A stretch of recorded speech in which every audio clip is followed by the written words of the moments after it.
Sin más, quiero pedirles que me acompañen orando y quiero poner este tiempo en manos de Dios. Qué privilegio poder participar con los hermanos en este tiempo de adoración. Oremos juntos. Pidamos a Dios que dirija este tiempo. Padre, gracias por esta mañana, gracias por tu misericordia, gracias por este año que está finalizando, por las increíbles experiencias a las que cada uno de nosotros de manera personal y de manera comunitaria estuvimos expuestos. Gracias porque en todo esto tu verdad prevalece. Tú no nos has abandonado y te mantienes. Ahora suplicamos que por tu misericordia tu Espíritu Santo tome nuestros corazones y los consagres a ti. Te pedimos esto con humildad. Te lo pedimos en la autoridad y en el nombre de Cristo nuestro Señor. Amén. En verdad es mi deseo que sus festividades de Navidad hayan sido en familia, hayan sido especiales. Se inicia un año nuevo. No sabemos qué nos traiga ya este año que está terminando. Nos dio suficientes sorpresas. No sabemos qué traiga este próximo año. De hecho, no sabemos qué va a venir mañana. No sabemos qué va a pasar esta tarde, pero de lo que sí estamos completamente seguros, de lo que sí tenemos total certidumbre, es que Dios está con nosotros. Él ha nacido. Creo que quise poner como título para el sermón por nuestra paz, y se debe a un pasaje en el libro de Isaías capítulo 53. Voy a leer para ustedes los versículos 4 hasta el 6. Dice así la escritura: ciertamente Él cargó con nuestras enfermedades y soportó nuestros dolores, pero nosotros lo consideramos herido, golpeado por Dios y humillado. Él fue traspasado por nuestras rebeliones y molido por nuestras iniquidades. Sobre Él recayó el castigo, precio de nuestra paz, y gracias a sus heridas fuimos sanados. Todos andábamos perdidos como ovejas, cada uno seguía su propio camino, pero el Señor hizo recaer sobre Él la iniquidad de todos nosotros. Yo no sé si usted se ha preguntado alguna vez cómo fue la niñez, cómo fue la infancia, cómo fue la adolescencia de Jesús. Recuerdo de pequeño haber ayudado en mi casa en la fabricación del pesebre, como se llama en mi casa, en la tradición de mi familia, o la natividad. Pero nunca se nos permitió tocar la figurita que representaba al niño Dios. Podíamos coger cualquier otra figurita y ayudar a ponerla, pero nunca se nos permitía tocar esa figurita. Y esa figurita no sabemos nunca dónde estaba. Lo que sí pasaba era que a la mañana de la Navidad aparecía en el pesebre. Se quedaba allí por unos pocos días y luego desaparecía. Era apartado con todas las otras decoraciones navideñas. Me costaba trabajo entender que el bebé que nació en Belén era también el Cristo que murió en la cruz por mis pecados, que resucitó al tercer día, que ascendió al cielo y vendrá de nuevo con gran poder y gloria para reinar y tomar a su iglesia. Hace una semana concluimos nuestra serie de Adviento, Habitó entre nosotros. En la Escritura aprendimos que Jesús ilumina el camino en el cual nosotros vivíamos, que Jesús alumbra nuestras tinieblas. Quiero que me acompañen leyendo Isaías capítulo 9, versículos 1 al 2. A pesar de todo, no habrá más penumbra para la que estuvo angustiada. En el pasado Dios humilló la tierra de Zabulón y la tierra de Neftalí, pero en el futuro honrará a Galilea, tierra de paganos, en el camino del mar, al otro lado del Jordán. El pueblo que andaba en la oscuridad ha visto una gran luz. Sobre los que vivían en densas tinieblas, luz ha resplandecido. Y también oímos de la Escritura que vino por nosotros mediante un nacimiento milagroso, que vino para salvarnos. Acompáñenme leyendo Isaías capítulo 7, versículo 14. Dice así: por eso el Señor mismo les dará una señal, la joven concebirá y dará a luz un hijo y lo llamará Emanuel. Y según nos traducía Mateo, ese Emanuel quiere decir Dios con nosotros. El pasaje de Isaías que leí esta mañana es un pasaje muy importante, quizás es uno de los capítulos más asombrosos de toda la Escritura. Es citado más de 700 veces, 40 veces en el Nuevo Testamento, y estos versículos escritos 700 años atrás, antes del nacimiento de Jesús, describen con detalles precisos la vida, la muerte, la sepultura, la exaltación de Cristo Jesús. En una poca porción de la Escritura, en 12 versículos, tenemos una condensación de todos estos elementos. Acá la Escritura, en este pasaje que leímos esta mañana, describe la sustitución, el gran intercambio. La sustitución es ponerse en lugar de otros. Por su compasión y su gracia, Jesús nació para morir por nosotros, para morir en nuestro lugar. Eso es lo que leíamos esta mañana en los versículos 4 y 6. Voy a leerlos nuevamente. Yo quiero que presten atención al tiempo de los verbos. Dice así la Escritura: ciertamente Él cargó con nuestras enfermedades y soportó nuestros dolores, pero nosotros lo consideramos herido, golpeado por Dios y humillado. Él fue traspasado y por nuestras rebeliones y molido por nuestras iniquidades. Sobre Él recayó el castigo, precio de nuestra paz, y gracias a sus heridas fuimos sanados. Todos andábamos perdidos como ovejas, cada uno seguía su propio camino, pero el Señor hizo recaer sobre Él la iniquidad de todos nosotros. A través de cantos, a través de la Escritura, hemos recordado y celebrado la Navidad, el Adviento, el nacimiento de Jesús. Ahora yo quiero que veamos algunas razones por las cuales Él vino. Primero que todo, Él vino a tomar nuestro dolor. En el versículo 4 comienza con la palabra seguramente o ciertamente, que es la idea de que algo va a suceder inexcusablemente. Va a suceder. No hay forma de evitarlo. Pero quiero que noten que 700 años antes de que esto pasara, antes de que Jesús viniera, antes del hecho, la Escritura habla en pasado. No sé si ustedes lo han considerado. Ciertamente Él tomó, ciertamente Él sufrió, sobre Él recayó, Él fue traspasado, y todavía no ha sucedido.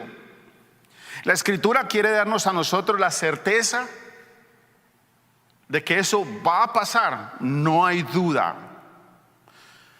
La Escritura está expresando la decisión de levantar una carga, de llevar una carga pesada, imposible para quienes la tienen, de hacer para otros lo que ellos definitivamente no pueden hacer. La Escritura en el Nuevo Testamento, en el libro de Hebreos, dice: y como Él mismo padeció cuando fue tentado, puede ayudar a los que son tentados. Esta mañana cantábamos: su amor por mí no tiene igual. No puedo ganarlo, no puedo merecerlo. Él vino a tomar nuestro dolor, pero además, otro elemento interesante de la razón por la que Él vino es que Él vino a recibir nuestro castigo. Jesús nació para llevar nuestros dolores, pero también vino a llevar nuestros pecados. La carne de Jesús fue traspasada con los clavos penetrando sus manos y sus pies, y una lanza cortando su costado cuando Él fue colgado en la cruz. Él pasó por esto, Él se enfrentó a esto por nuestras transgresiones. Además de eso, dice la Escritura que fue aplastado, fue abatido por nuestras perversidades, por nuestra culpa. Es interesante que Jesús, sabiendo la descripción del trabajo de Él, de todas maneras tomó la decisión de venir y hacerlo y llevarlo a cabo. Miren lo que dice la Escritura en Primera de Pedro, capítulo 2, versículo 24. Él mismo en su cuerpo llevó al madero nuestros pecados para que muramos al pecado y vivamos para la justicia.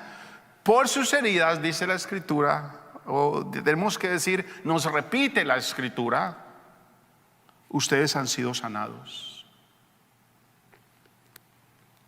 El castigo que merecíamos fue puesto sobre Él para que ustedes y yo podamos experimentar la paz de la que hablaban los ángeles en la anunciación que hacíamos durante nuestra serie de Adviento. Dice Isaías 53, versículo 10: pero el Señor quiso quebrantarlo y hacerlo sufrir, y como Él ofreció su vida en expiación o hizo el intercambio, verá a su descendencia y prolongará sus días y llevará a cabo la voluntad del Señor. La Navidad es importante y debemos enfocarla en la crucifixión, en la paz del pesebre. Dios nos garantizaba la libertad del Calvario. Este es un lado de la Navidad que nos cuesta mucho trabajo ver. Este niño formado por el Espíritu Santo en el vientre de María, sus pequeñas manos y sus pequeños pies, la hermosa y delicada piel de su frente, de su espalda, de sus costados, fueron hechas intencionalmente para que los clavos pudieran atravesarlas. Ningún padre pensaría en semejante tarea para su hijo, para que las espinas y los látigos rasgaran esa piel. Él vino a eso. Esos hermosos y tiernos pies de bebé un día subirían tambaleándose al Calvario para ser clavados en la cruz de voluntad propia. Él quiso hacerlo. La cabeza de ese dulce niño con ojos brillantes y boca delicada se formó para que un día le fuera puesta una corona de espinas y le dieran a beber vinagre. Ese cuerpo tierno y cálido, suave, vestido, envuelto en pañales, como nos decía la Escritura semanas atrás. Un día sería desnudado, un día sería desgarrado por los látigos y atravesado por una lanza. Jesús nació para morir en nuestro lugar. Su nacimiento fue el gran momento. Su muerte sustitutiva fue el gran intercambio. Nosotros teníamos que morir. Fue mediante su muerte que Él satisfizo plenamente la santa y la justa ira de Dios. Jesús tomó nuestro dolor y nuestro castigo para darnos paz. Por gracia, Jesús nació para morir en nuestro lugar. Ahora, además de todo esto, Jesús vino a ocupar nuestro lugar. En versículo 6 en Isaías 53 dice: todos andábamos perdidos, como ovejas cada uno seguía su propio camino, pero el Señor hizo recaer sobre él la iniquidad de todos nosotros. Casi nadie quiere tomar estos lugares de dolor. Puede ser que alguien quiera reemplazar a alguien si está en eminencia, pero no estoy seguro cuántos queramos reemplazar a alguien cuando va a ser castigado. Ahora, en el versículo 6 nos compara a nosotros con ovejas, lo que no necesariamente es un halago. Es necesario que su corazón y el mío sean abiertos para que nos demos cuenta de que la Escritura dice que todos nos hemos descarriado. La Escritura dice que cada uno se ha vuelto por su propio camino. El Salmo 119 para mí es un poema de la urgencia, de la necesidad que usted y yo tenemos de la Escritura en nuestras vidas. El Salmo 119 tiene 176 versículos. Varios versículos de ese Salmo son favoritos en mi vida. Uno de ellos es el versículo 98, dice que por su ordenación subsisten las cosas, nadie más puso orden. Pero mi versículo preferido del Salmo 119 es el versículo 105. Dice la Escritura: lámpara es a mis pies tu palabra y lumbrera a mi camino. ¿Sabe cómo termina ese salmo? En el versículo 176: como oveja perdida me he descarriado, ven a buscar a tu siervo. Y Jesús dice: he venido a buscar y a salvar a los que se habían perdido. Jesús nació para morir por nosotros. El brazo del Señor descendió sobre Jesús con gran fuerza mientras juzgaba nuestro pecado. Él no había pecado. La iniquidad de todos nosotros cayó sobre los hombros de nuestro Salvador, de nuestro sustituto.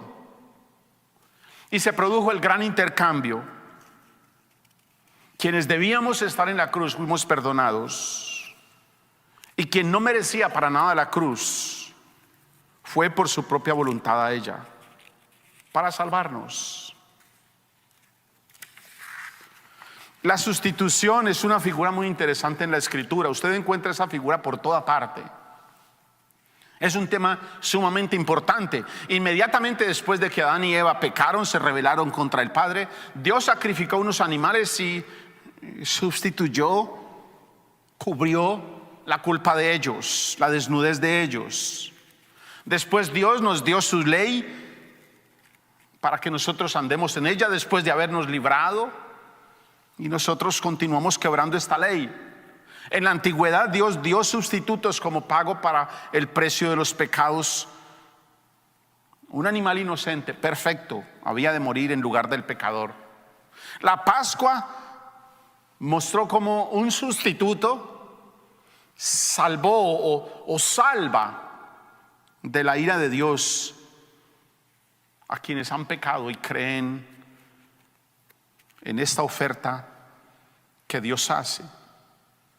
Pero la Escritura en el Nuevo Testamento, en el libro de los Hebreos, nos dice que hay un problema. Nos dice que es imposible que la sangre de los toros y de los machos cabríos quite los pecados. La única ofrenda aceptable para Dios era una ofrenda perfecta, santa, justa, completa.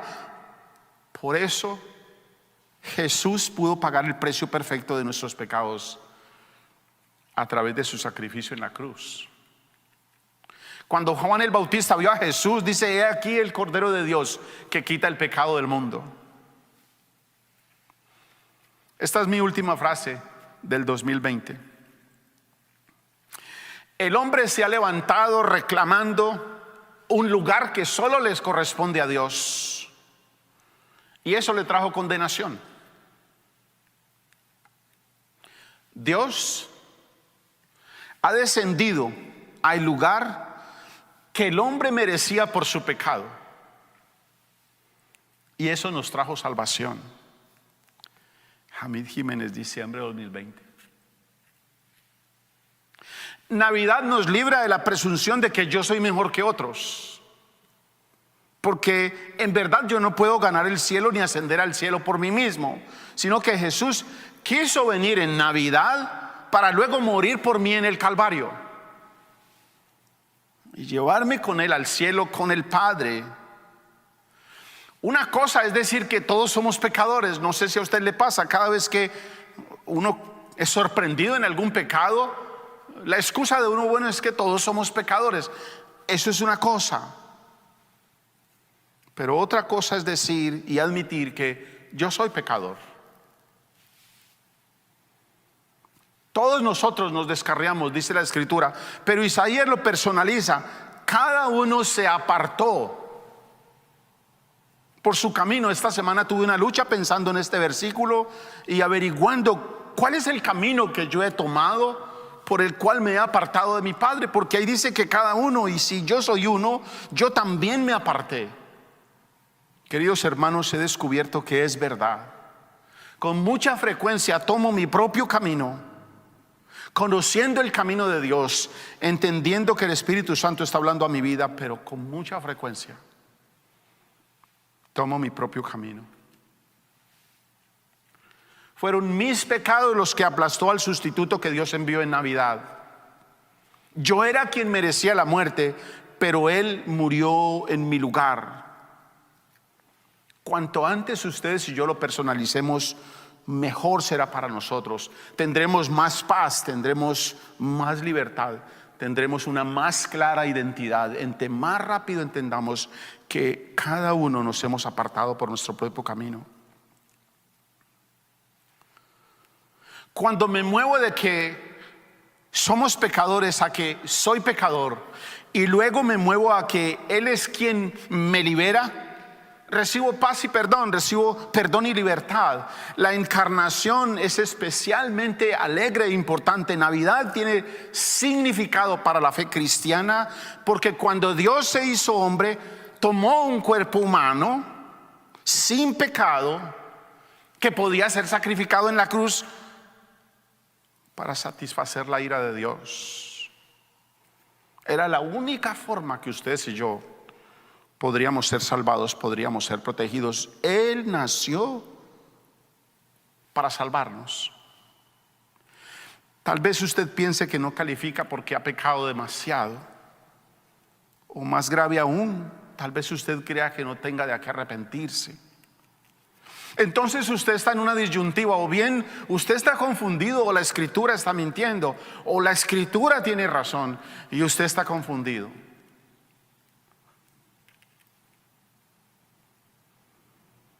En verdad, no importa lo que hayamos hecho o hayamos dejado de hacer, lo que importa es lo que Jesús ha hecho. Por gracia Jesús vino en Navidad, tomó nuestro lugar en el Calvario para que ustedes y yo podamos estar con Él para la eternidad. Ahora, si bien es cierto que Jesús nació para morir, también es cierto que Jesús nació para vivir una vida donde cumplía todos los mandatos de Dios, todos los requisitos que la ley pedía, para vivir una vida llena, sobria, guiada, controlada por el Espíritu Santo. Solo hay una forma de agradar a Dios: cumplir su ley de manera perfecta, en todo momento, en cada área de nuestra vida, viviendo cada día según el control, la llenura y la dirección del Espíritu Santo. Es la única forma. Jesús dice: sean ustedes perfectos como mi Padre que está en los cielos es perfecto. Y eso nos descalifica a todos. Por ello Dios envió a Jesús en Navidad para llegar a ser nuestro sustituto. La Navidad es la encarnación de quien haría el gran intercambio. Dice la Escritura, acompáñeme por favor en Efesios capítulo 2 versículos 8 hasta el 9. Es un pasaje muy conocido. Dice así: porque por gracia ustedes han sido salvados mediante la fe. Esto no procede de ustedes, sino que es el regalo de Dios, no por obras, para que nadie se jacte. Porque somos hechura de Dios, creados en Cristo Jesús para buenas obras, las cuales Dios dispuso de antemano a fin de que las pongamos en práctica. Solo tenemos dos opciones: obedecemos la ley de Dios perfectamente o pagamos completamente el precio que ella demanda. Jesucristo vino a la tierra, vivió la vida que nosotros no podemos vivir. Murió de una muerte que ustedes y yo deberíamos haber muerto y resucitó para darnos nueva vida que ustedes y yo no podríamos ganar. Resucitó para que ustedes y yo podamos vivir con Él para siempre, donde Él está con el Padre. Jesús vino a tomar tu dolor, Jesús vino a recibir tu castigo, Jesús vino a ocupar tu lugar. Es Él quien te sostiene, quien te dirige y fortalece mientras culmina tu paso por la tierra.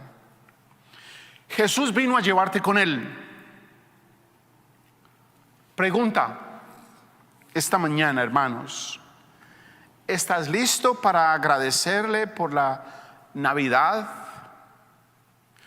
¿Estás listo para arrepentirte y creer, para recibir el regalo gratuito del perdón y la vida eterna que Dios te ofrece en el Calvario? Navidad ha tenido sentido para nosotros porque en Navidad Dios ha enviado para nosotros aquel que un día moriría y haría el gran intercambio, aquel que un día ascendería a la cruz para que ustedes y yo fuéramos perdonados. Oremos juntos. Señor, te damos gracias por la decisión voluntaria de venir a nosotros, sabiendo lo que te esperaba, sabiendo perfectamente el horror de la cruz. Viniste porque no querías que nosotros enfrentáramos ese horror. Gracias. Nuestro corazón no termina de entenderlo. En verdad, nuestro corazón necesita tu intervención, Espíritu Santo, para entender este enorme regalo de Navidad que trasciende este momento de luces, de alegría, de celebración, de familia, y que apuntaba a nuestra verdadera restauración final. Gracias. Gracias por este año. Gracias por todo el dolor que ha traído, porque todo este dolor acumulado no se compara ni siquiera con un porcentaje del dolor que tú has sufrido. Y lo sufriste para nosotros. Ayúdanos a caminar este nuevo año que viene con esta convicción: tú estás en nosotros. Has venido para salvarnos. Abre los corazones de aquellos que no han acudido a ti. Permíteles a ellos ver en ti su salvación, su nueva identidad y su paz.